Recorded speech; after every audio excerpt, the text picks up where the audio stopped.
Guys Realme P3 versus Samsung F36 आज इनका detail में कंपैरिजन करेंगे और सभी एस्पेक्ट्स को यहाँ पे चेकआउट करेंगे कि कौन सा ज्यादा बेटर डील हो सकती है आपके लिए। Realme P3 का प्राइस फ्लिपकार्ट पे लगभग 16,000 के अराउंड है और Samsung F36 लगभग यहाँ पे 17,000 के अराउंड मिलता है। तो 1,000 का जो डिफरेंस है वो आखिर कहाँ पे स्टैंड कराता है इन दोनों ही फोन्स को।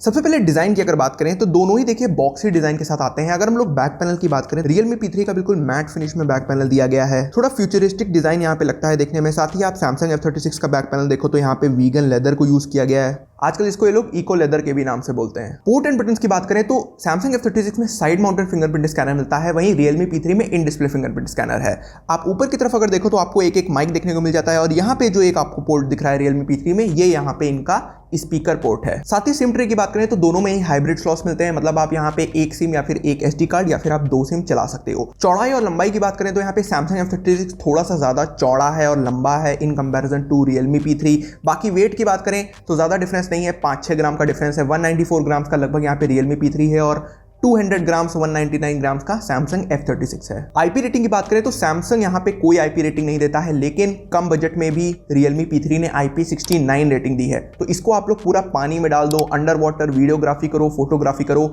सारी चीजों में ये आपका साथ देगा। लेकिन वही Samsung दोस्तों इन सब चीजों से कोसों यहाँ पे दूर है। साथ ही हम लोग अगर ग्लास प्रोटेक्शन की बात करें तो Samsung यहाँ पे बहुत अच्छी cornering gorilla glass Victus plus की प्रोटेक्शन देता है, बट Realme ने ऑफिशियली अभी तक कहीं नहीं बताया कि कौन सी ग्लास प्रोटेक्शन यूज करी है। साथ ही इनबॉक्स कंटेंट भी बता दूं तो Realme P3 आपको चार्जर केस सब कुछ देता है, बट Samsung सिर्फ केबल देगा आपको। यहाँ पे कोई भी चार्जर या फिर आपको केस देखने को नहीं मिलता है। अब जरा डिस्प्ले की बात करते हैं, देखिए दोनों में ही आपको अच्छी एमोलेड डिस्प्ले देखने को मिलती है। Samsung अपनी क्लासिकल सुपर एमोलेड डिस्प्ले देता है, वहीं आपको Realme में भी एमोलेड डिस्प्ले देखने को मिलती है। दोनों का ही स्क्रीन साइज लगभग यहाँ पे 6.7 इंचेस के अराउंड है, बट यहाँ पे फॉर्म फैक्टर में डिफरेंस है। Samsung यहाँ पे यू शेप नॉच देता है आपको, वहीं Realme P3 में पंच होल डिजाइन है। बेजल्स आप देख सकते हो Realme में लगभग ना के बराबर है, बट वहीं Samsung में नीचे की साइड थोड़ी सी आपको चिन देखने को मिलती है। YouTube पे बात करें दोनों में ही आप 4K रेजोल्यूशन में कंटेंट अच्छे से एंजॉय कर सकते हो। पीक ब्राइटनेस की बात करें तो Samsung 1000 निट्स की पीक ब्राइटनेस देता है, वहीं Realme P3 आपको 2000 निट्स तक की पीक ब्राइटनेस ऑफर करता है। ओवरऑल इस डिस्प्ले डिपार्टमेंट में देखा जाए तो यहाँ पे नॉच और यू शेप का ही डिफरेंस है, बाकी कंटेंट वाइज दोनों की डिस्प्ले काफी अच्छी है। बाकी जो मेन डिफरेंस है वो इनके बेजल्स में ही यहाँ पे है, एंड आई थिंक यही आपका डिसाइडिंग फैक्टर होना चाहिए। परफॉर्मेंस की बात करें Samsung Exynos 1380 देता है, वहीं Realme P3 Snapdragon 6 Gen 4 देता है। Antutu स्कोर देखो Realme P3 का 7,12,000 है, Samsung का 5,74,000 के अराउंड है और ये दोनों मेरे पास 6GB वाले वेरिएंट है। इनके हायर वेरिएंट लोगे तो Antutu स्कोर और ज्यादा बढ़ जाएंगे। स्टोरेज स्कोर्स में लगभग डबल का डिफरेंस है। Realme P3 87,000 के लगभग स्कोर दे रहा है, वहीं Samsung लगभग 45,000 के अराउंड के स्कोर दे रहा है। Geekbench स्कोर में भी यहाँ पे Realme P3 ने ज्यादा बेटर स्कोर्स दिए हैं, चाहे सिंगल कोर हो चाहे यहाँ पे मल्टी कोर हो। UI की बात करें तो Samsung लेटेस्ट One UI 7 पे चल रहा है और Realme भी लेटेस्ट अपनी UI 6 पे फॉलो कर रहा है। अब ये यूजर टू यूजर डिपेंड कर सकता है कि आपको किसकी UI ज्यादा पसंद आती है, बट Samsung की देखा जाए तो आपको ज्यादा स्मूथनेस, ज्यादा फीचर्स मिलते हैं in comparison to Realme UI। साथ ही बैकग्राउंड एक्टिविटी बता दूं, Samsung रिटेन करके रखता है ऐप्स को। आप अगर अगले दिन भी आके खोलोगे ऐप तो ऐप वहीं से रिज्यूम होगा, बट Realme P3 1 से 1.5 घंटे के अंदर ही बैकग्राउंड एक्टिविटी से ऐप को रिमूव कर देता है। तो रीसेंट ऐप्स में आपको ऐप ही नहीं दिखाई देगा। ये मेरे हिसाब से एक बहुत बड़ी कमी है Realme UI में। बट वहीं Samsung में आप 2 दिन बाद भी अगर फोन को टच करोगे तो जहां से बैकग्राउंड एक्टिविटी आपने छोड़ी थी वहीं से वो स्टार्ट होगी एक्टिविटी। लेकिन वहीं जब हम लोग गेमिंग की बात करते हैं तो यहाँ पासा पलट जाता है, क्योंकि Realme P3 बहुत अच्छी गेमिंग परफॉर्मेंस देता है। इसमें आपको वेपर चैम्बर कूलिंग का डेडिकेटेड सपोर्ट दिया गया है, बट वहीं Samsung ने अभी तक कहीं एडवर्टाइज तो नहीं किया है कि वेपर चैम्बर कूलिंग है, तो हम लोग इस पे नहीं जाएंगे।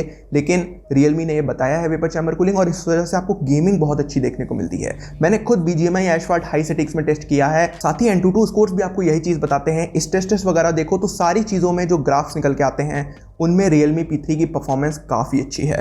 तो अगर आप परफॉर्मेंस सेंट्रिक फोन चाह रहे हो तो मेरे हिसाब से यहाँ पे Realme P3 ही विनर रहेगा Samsung के सामने।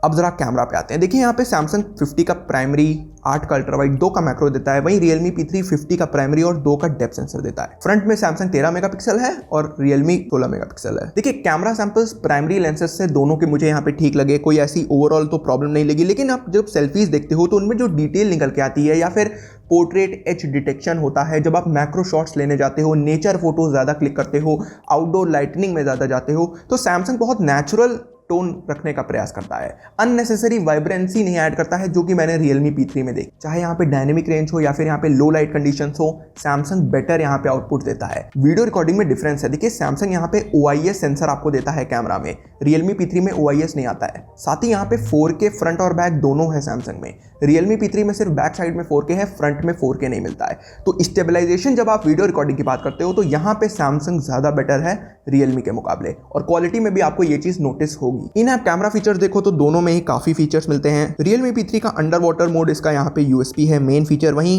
सैमसंग आपको प्रो वीडियो मोड देता है, super slow motion, macro, panorama, और वैसे Realme P3 में भी उनके सिमिलर फीचर्स आपको मिल जाते हैं। ओवरऑल अगर मैं कैमरा डिपार्टमेंट को कंक्लूड करूं तो यहाँ पे सैमसंग का ज्यादा प्रॉमिसिंग कैमरा है, और इस फोन की मेन हाईलाइट ही इसका कैमरा है। OIS सेंसर मिल रहा है आपको, और सैमसंग की टिपिकल ऑप्टिमाइजेशन, साथ ही में फ्रंट बैक दोनों में OIS स्टेबलाइजेशन के साथ 4K वीडियो रिकॉर्डिंग। तो मेरे हिसाब से अगर कैमरा वाइज अगर आप फोन चाह रहे हो तो यहाँ पे आपको सैमसंग पिक करना चाहिए।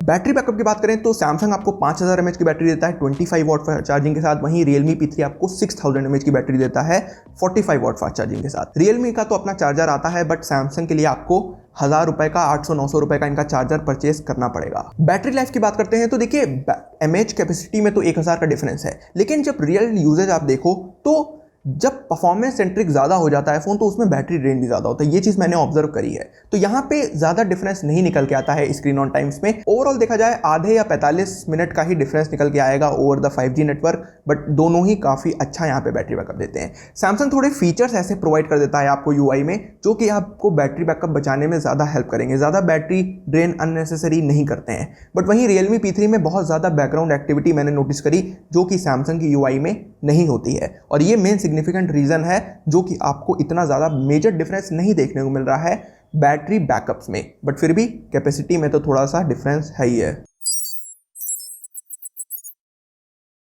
अब जरा अपडेट पॉलिसी पे आते हैं। देखिए जब अपडेट पॉलिसी की बात होती है तो सैमसंग के आगे अभी कोई भी नहीं टिक पा रहा है, क्योंकि सैमसंग ने अब बिल्कुल अलग गेम कर दिया है। 6 साल की OS अपडेट पॉलिसी ये लोग प्रॉमिस कर रहे हैं, मतलब एंड्रॉइड 21 तक के अपडेट्स मिलेंगे। बट वहीं Realme P3 की बात करें तो इसमें आपको सिर्फ 2 साल के अपडेट मिलने वाले हैं, मतलब एंड्रॉइड 16 और एंड्रॉइड 17 आएगा। बाकी दोनों अभी एंड्रॉइड 15 लेटेस्ट पे चल रहे हैं। तो देखिए अगर आपको लंबे टाइम तक फोन चलाना है और अपडेट्स भी चाहिए आपको, तो आंख बंद करके आप लोग सैमसंग के साथ जाइए और कोई कंपनी का फोन मत देखिए, क्योंकि आज के टाइम पे सबसे अच्छी अपडेट पॉलिसी सैमसंग की है।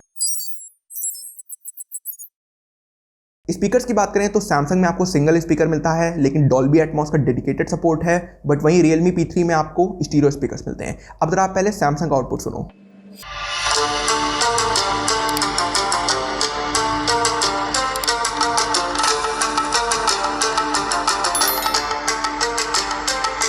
अब यहाँ पे Realme P3 का आउटपुट सुनो।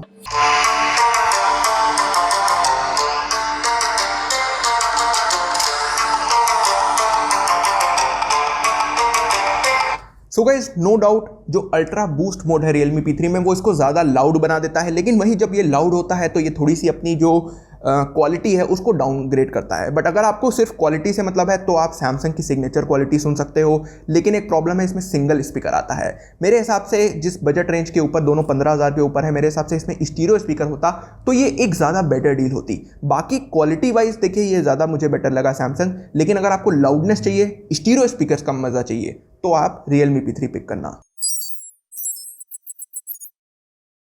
सो गाइस एक फाइनल वर्डिक्ट पे आते हैं। अब देखिए अभी प्राइस अगर आप देखो तो फ्लिपकार्ट पे लगभग 15-16 हज़ार के अराउंड Realme P3 की है, वहीं लगभग 17 हज़ार के आसपास Samsung F36, या फिर यहीं पे मैं बता दूं M36। ये दोनों डिवाइसेस एकदम सेम है, जस्ट कलर का डिफरेंस है और ज़्यादा कोई मेजर डिफरेंस नहीं है। तो यहाँ पे क्लियर कट मैं आपको बता दूं, अगर आपको परफॉर्मेंस ओरिएंटेड फोन चाहिए और थोड़ा सा बजट टाइट है, 15-16 ही हज़ार आप हैं आपके पास, तो आप 6GB रैम वाला वेरिएंट लेना। Realme P3 का आपको बहुत बढ़िया परफॉर्मेंस मिलेगी, साथ ही IP रेटिंग इसमें निकल के आती है। तो अगर बारिश वगैरह में आपका बाहर का काम रहता है तो ये ज़्यादा अच्छा आपका साथ निभाएगा। बट वहीं सैमसंग में अगर आपको कैमरा बेटर चाहिए, साथ ही सैमसंग का UI सपोर्ट चाहिए, सैमसंग की One UI यूज़ करनी है, सैमसंग की अपडेट पॉलिसी का मज़ा लेना है, और बाकी अगर आपने पहले सैमसंग का फ़ोन यूज़ भी किया है तो आपको पता होगा कि सैमसंग की UI थोड़ी ज़्यादा रिलायबल रहती है in comparison to Chinese UI।